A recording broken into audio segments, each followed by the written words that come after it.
Juan capítulo 6, vamos a leer desde el versículo 16 al 21. He titulado este mensaje, ¿Cómo prueba el Señor a su siervo? Ah, no, este fue el de hoy a la mañana. Lo digo con sarcasmo. Pero podría titularse así. ¿Cómo prueba el Señor a su siervo? Pero lo he titulado, el Señor siempre nos deja en la orilla. Siempre nos deja en un lugar seguro. Vamos a leer Juan capítulo 6, versículos 16 al 21, y dice la palabra de Dios: al anochecer descendieron sus discípulos al mar, y entrando en una barca, iban cruzando el mar hacia Capernaum. Estaba ya oscuro y Jesús no había venido a ellos, y se levantaba el mar con un gran viento que soplaba. Cuando habían remado como 25 o 30 estadios, vieron a Jesús que andaba sobre el mar y se acercaba a la barca y tuvieron miedo. Mas él les dijo: yo soy, no temáis. Ellos entonces con gusto le recibieron en la barca, la cual llegó enseguida a la tierra a donde iba. Vamos a orar. Amado Padre que estás en los cielos, gracias te damos, Señor. Padre amado, te pedimos que nos bendigas, que obres en nuestras vidas, en nuestros corazones, Señor, nuestras mentes, que tú estés obrando, Señor, que sea tu palabra, no la palabra del hombre, que sea tu palabra la que llegue a los corazones, a las mentes de las personas que lo escuchen, y que, Señor, obres en la vida de cada uno de tus hijos. Y si hay que pasar dificultades, Señor, que podamos saber que tú estarás, Señor, en medio nuestro. Tú estarás llevándonos, tú estarás dirigiéndonos, Señor. Porque que hagamos nuestra, Señor, esta bendición de decir: el Señor está conmigo, el Señor está contigo, el Señor está con nosotros. Por eso, Señor, gracias te damos por todo lo que nos das, y te pedimos, Señor, que estés obrando y bendiciendo. Te lo pedimos en el nombre precioso de tu Hijo amado Jesucristo, nuestro Salvador. Amén. Muy bien, hermanos, nos encontramos en un relato muy conocido, pero me llamó la atención el hecho donde culmina. Pero vamos a ir paso a paso. Vamos a ir paso a paso. Tenemos este relato de Juan que dice que al anochecer descendieron sus discípulos al mar y entrando en una barca iban cruzando el mar hacia Capernaum. El mar era el mar de Galilea, es un gran lago, ¿no?, con unas buenas dimensiones, que por eso se le llama mar. Para ser mar es pequeño. Para ser un lago o una laguna es muy grande. Pero se le llama el mar de Galilea. Está en una depresión, ¿no? Si vemos el mapa de Israel, ¿no?, sería casi llegando para el lado de lo que hoy sería Siria, ¿no? Luego viene el monte Hermón y los altos del Golán, que hoy con la guerra Israel volvió a tomar posesión de los altos del Golán, ¿no? Y allí vemos que del monte Hermón desciende el agua que termina nutriendo al mar de Galilea, ¿no? Y está en una depresión. Todo lo que es el mar de Galilea, el río luego Jordán y por debajo el mar muerto, ¿no?, porque se llama mar muerto porque no hay vida, ¿no? Y que allí la gente flota, el pastor flotó también ahí, ¿no? Es muy fácil que quedes flotando en el mar muerto porque tiene una densidad de sal muy elevada y eso hace que tú flotes. Pero también influye esa gran depresión que hay y que, claro, no llega oxígeno a esas aguas y no hay vida, de momento. el Señor puede obrar y hacer vida donde está muerto. Las profecías del Señor dicen que la tierra, ese río, ese mar, dará vida. Y que esa tierra que está seca fluirán leche y miel, ¿no? Destilará leche y miel. Pero bueno, el mensaje es que nos encontramos en el mar de Galilea, en una depresión también, no tan profunda como el mar muerto, ¿no? Pero, ¿qué pasa? A los costados, ¿no? La montaña, algunas elevaciones, hace que del mar Mediterráneo venga unas brisas y hace que, y aún hoy, ¿no? Escuchaba el relato de una persona que fue de turismo también al mar de Galilea y se encontró con una tormenta. Y resulta que eran olas bastante grandes. Iban con un motor fuera de borda, una lancha ya poderosa, ¿no? Y la lancha, claro, dice que pegaba cada golpe y saltaba y caía y saltaba y caía por las grandes olas que en un momento fue que empezó a soplar el viento y ese viento hizo que en un momento, de un momento a otro, pasara de estar el lago tranquilo o el mar tranquilo a tener esas tremendas olas. Les digo todo esto porque para ponernos en contexto, ¿no? ¿Qué era lo que estaba sucediendo en ese momento allí con Jesús, que venía de alimentar a los 5.000, el Señor que había hecho este gran milagro, y se encuentra con que un grupo de personas le dijeron, pero si acá tenemos, este nos salva, ¿no? Acá tenemos el rey, vamos a hacerle rey. El versículo 15 dice, pero entendiendo Jesús que iban a venir para apoderarse de él y hacerle rey, volvió a retirarse al monte él solo, ¿no? Pero antes de retirarse al monte él solo, cuando vio que la gran multitud quería convertirlo en rey, y hermanos, él en su primera venida no vino para establecerse como un gobernante político. Él vino a gobernar los corazones de las personas.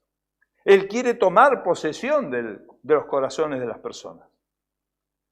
Y él vino a dar vida a esos corazones que estaban muertos en sus delitos y pecados.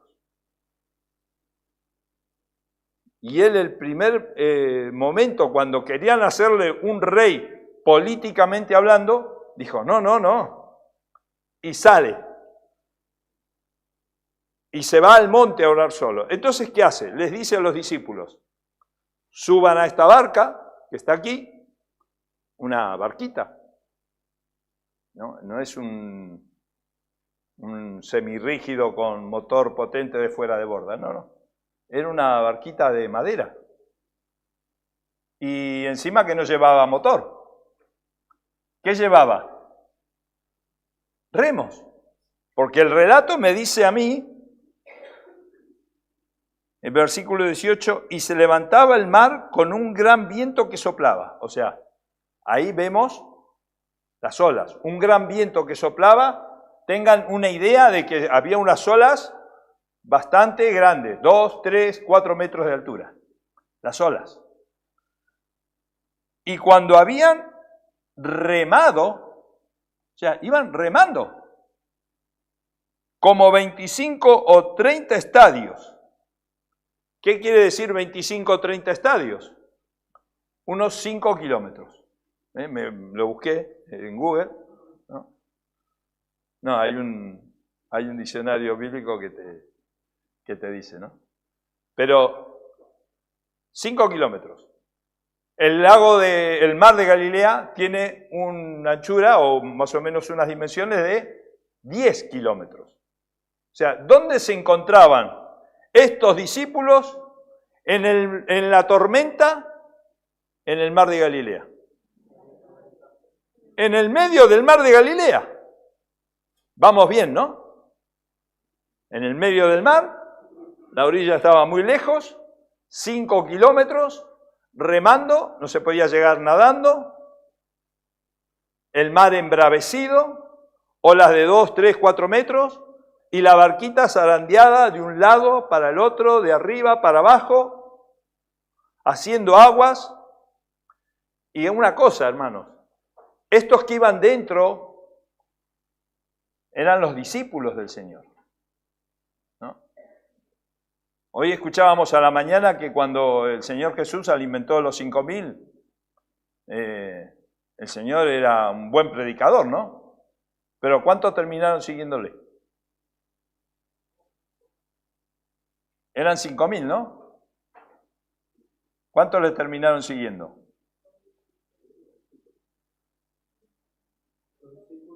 ¿Los discípulos? ¿Cuántos eran los discípulos? ¿12? 11. Escucha, y de esos 11 algunos dudaban. Quiero meter el dedo en el agujero de la mano del Señor para ver si es, ¿no? Si no veo, no creo. Así somos los hombres, ¿no? Muchas veces. Así somos los hombres. Pero ahí estaban, los discípulos en la barquita, zarandeada, arriba, para abajo, y entró el temor. El Señor vino para implantar en los corazones de las personas un reino mucho más importante, que es el reino espiritual. He aquí el reino de Dios, ¿no? He aquí el Cordero de Dios, pero el reino de Dios se ha acercado. Santiago 2:5 dice: hermanos míos, amados, oíd. ¿No ha elegido Dios a los pobres de este mundo para que sean ricos en fe y herederos del reino que ha prometido a los que le aman? ¿Tú le amas al Señor? ¿Tú le amas al Señor? Tú puedes decir: yo le amo al Señor, yo voy a seguir al Señor. Cuidado, porque estos 5.000 también amaban al Señor. Es más, le querían hacer rey. Pero fueron muy pocos los que le siguieron. Y encima esos pocos, después de haber disfrutado ese gran milagro, el Señor les dice: suban a esta barquita. El Señor te puede decir: sube a esta barquita. Darío, sube a esta barquita. Omar, sube a la barquita con Darío. Matías, Juan Luis, Ezequiel, sube a la barquita. Allí los hermanos. Celso, bienvenido. Sube a la barquita también. ¿Te vas a animar? Porque fue el Señor el que les dijo: suban a la barquita. Suban a la barquita. Y la barquita empezaron a remar y se fue alejando de la costa. Y llegaron al medio del mar de Galilea. ¿Y el Señor a dónde se fue? A orar solo al monte. Mateo 14:23 dice: el Señor se fue a orar solo al monte, porque está en los sinópticos, en los evangelios, está en Marcos y en Mateo, el relato es el mismo, pero visto de diferentes maneras. Pero es el mismo relato. Dice: al anochecer subieron a la barca. Estaba cayendo el sol.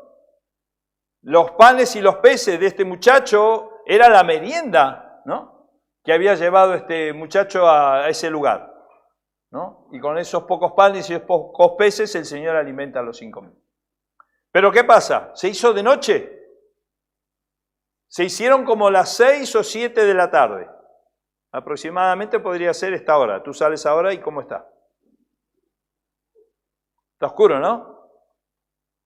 Y hace frío. Posiblemente podía llegar a ser primavera, ¿no? Pero primavera en aquel sitio, viento fuerte, de noche. Vamos ahora a la playa y nos subimos a una barquita. ¿Quiere, Lucheta? No apetece, ¿no? Comenzaron a cruzar el mar de Galilea, remando esos 25 o 30 estadios, unos 5 kilómetros, y el mar comienza a enfurecerse. Y estos hombres, allí, en el medio del mar, agarrándose de la barca, porque a los remos los habían soltado, y no estaban muy cómodos estos hombres. Dice el relato, dice que se levantaba el mar con un gran viento que soplaba. Cuando habían remado como 25 o 30 estadios, vieron a Jesús que andaba sobre el mar y se acercaba a la barca y tuvieron miedo. Tuvieron miedo. Dice el relato de Mateo, vamos a Mateo capítulo 14. Capítulo 14, versículo 26. Dice, y los discípulos, viéndole andar sobre el mar, se turbaron diciendo, un fantasma. Y dieron voces, ¿de qué dice? ¿De alegría? Escuche, vieron al Señor. Vieron al Señor. Bueno, vieron algo que se les venía. Noche oscura, viento, tormenta, agua. Y dieron voces de miedo. ¿Saben cómo en algunos eruditos, estudiando la palabra en el hebreo o en el griego, ¿saben cómo lo traducían algunos? Aterrorizados. ¿Alguna vez estuviste aterrorizado? Yo sí. Yo tenía unos 6 años, sería como Lucas. Y estábamos en el patio de casa y era una noche también oscura, era como las 8 de la noche, esperando que mi padre llegara del trabajo, porque ese día se le había hecho tarde y llegó tarde al trabajo, llegó como a las 8. Pero sería eso, entre las 6:30, 7, oscuro, frío. El portón que daba a la calle estaba abierto, esperando que viniera mi padre, porque generalmente mi padre venía a esa hora y ya entraba el coche y lo guardaba. Y el portón ese comunicaba a un patio, y estábamos mi madre, mi hermana y yo en el patio, y se nos mete un hombre. Un hombre que tenía un aspecto con una vincha así en la cabeza, con sangre, con una bolsa, y no sé si era el hombre del saco, pero tenía mucha pinta. Y venía hacia mí, el más pequeño del grupo. Y mi madre se interpuso y cogió la escoba y con un palo de escoba le daba al hombre y el hombre seguía caminando. ¿Saben lo que pasó después? ¿Lo saben? ¿No? Yo tampoco, porque me desmayé del terror que tuve. Me desmayé del miedo. Ahí me aterroricé. Se me venía el hombre del saco y me quería llevar. Así estaban los discípulos en la barca. Estaban aterrorizados y daban gritos de miedo. Iban a perder sus vidas. Dice Marcos 6:48, viéndole remar con gran fatiga. viéndole remar con gran fatiga. Los discípulos estaban, pero ¿por qué, Señor? ¿Por qué a mí? Si tú me dijiste que me subiera a la barca, ¿puede el Señor hacernos eso? ¿Cómo se prueba a los discípulos? ¿Cómo se prueba a los siervos?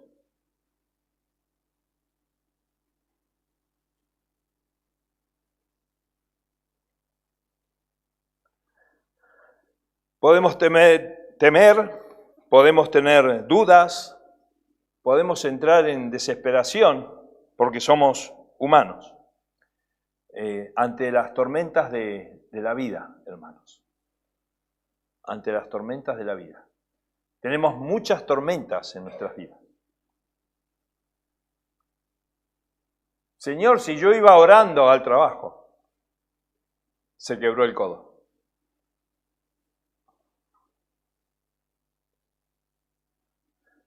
Lo digo así porque me recuerda el momento cuando la vi, que no me había querido avisar nada, y me lo decía llorando. Si yo iba orando al trabajo,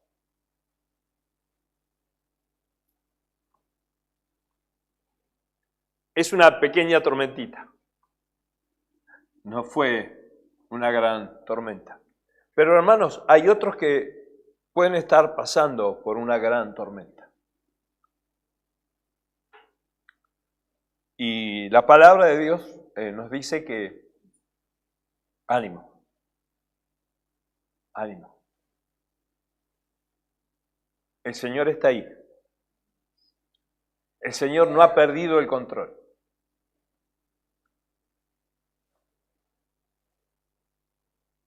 La noche es espesa, la tormenta es brava, las dificultades son muchas, pero el Señor está mirando. ¿Y saben qué? El Señor mira a través de la oscuridad. Quizás nosotros no lo vemos. La noche cerrada a los discípulos no le permitían ver qué era lo que se le venía encima. Y dijeron, es un fantasma, encima que estamos en la situación en que estamos, se nos viene un fantasma, se nos viene el hombre del saco. No, era el Señor. Y el Señor está ahí. El Señor siempre está ahí. Y es eso lo que no debemos olvidar, hermanos. El Señor siempre está ahí, porque Él lo prometió. Porque estamos en los planes de Dios. Vendrán tormentas. El Señor quiere prepararnos, hermano. El Señor quiere prepararnos. El plan de Dios en esas tormentas nos hace crecer. Me encantó este salmo cuando lo leí. Lo he visto miles de veces. Pero viéndolo desde este punto de vista, dice el Salmo 4.1, cuando estaba en angustia, tú me hiciste ensanchar. ¿Cómo? Cuando yo estaba mal, el Señor me estaba haciendo crecer. Gloria a Dios. El Señor estaba en control. El Señor les dijo, soy yo, no temáis. ¿Sabe cuántas veces se dice no temáis en los evangelios o en el Nuevo Testamento? ¿Cuántas veces está escrita la frase no temáis? ¿Sabe? 365 veces.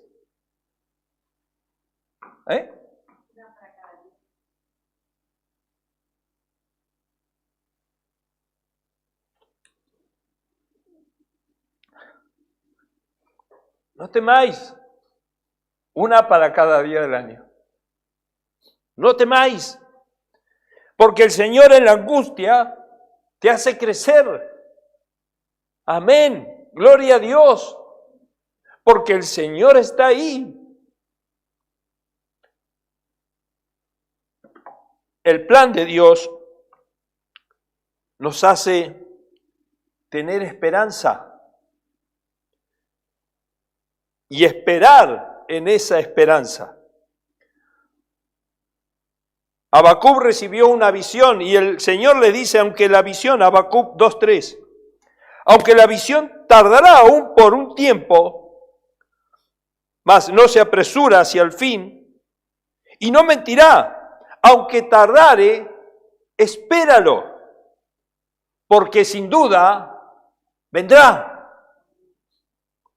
No tardará. Sin duda el Señor vendrá. Y ahí estaba llegando el Señor. En ese momento de angustia, de desesperación, de duda, de terror, los discípulos en esa barquita, el Señor estaba llegando a su ayuda.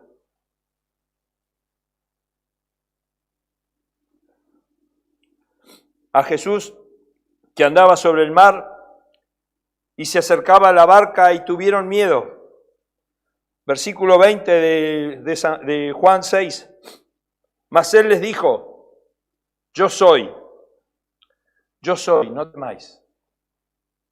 El Señor, hermano, nos está diciendo todos los días, yo soy el pan de vida. ¿Tiene hambre? ¿Tienes hambre? Yo soy el pan de vida. ¿El camino está oscuro? Yo soy la luz. ¿Estás en peligro de muerte? Yo soy la resurrección y la vida. Yo soy, no temáis. Yo soy, no temáis.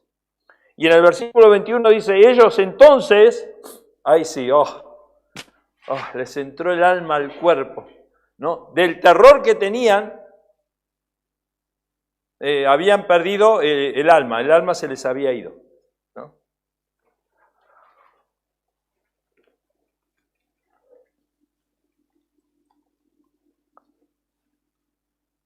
Dice, ellos entonces con gusto le recibieron en la barca. ¡Oh! ¡Qué alivio! Con gusto le recibieron en la barca. Se gozaron. Así va a ser cuando lo veamos al Señor.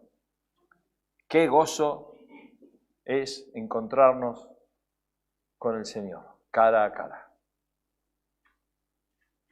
Pero ahí estaban, todavía estaba la tormenta, ¿no? Es como que los discípulos le decían, maestro, se encrespan las aguas, ¿no? Y el otro milagro, y es lo que a mí me llamó la atención, estudiando este pasaje, porque hay otro milagro. Y muchas veces la gente, claro, el milagro es que Jesús caminó sobre las aguas, ¿no? El milagro es que Pedro, en el relato de Mateo, dice, Señor, voy a bajar yo también, ¿no? Para caminar. Ya estaban tan gozosos que ya no me da temor de nada, ¿no? La tormenta, el agua, camino sobre el agua, ¿eh? Pero ¿saben cuál fue el otro milagro? Ellos entonces con gusto le recibieron en la barca, la cual llegó enseguida a la tierra a donde iban. Y esta frase, la que llegó enseguida a la tierra donde iban, está diciendo como que el Señor cogió la barca, caminando rápidamente y lo deposita en la orilla. ¿Es un milagro o no es un milagro? ¿Cómo el Señor pudo haber transportado esa barca? Porque es Dios. Porque nos cuida, porque nos ama y porque quiere lo mejor para nosotros. A pesar de que en un principio nos hizo subir a la barca para hacernos crecer, para ensancharnos. Aún en la angustia, tú me ensanchaste. Espera. Él vendrá y Él te dejará en la orilla, seguro, en las manos del Señor. No nos desesperemos, no dudemos, no temamos. El Señor está en control de todo. Vamos a orar. Amado Padre,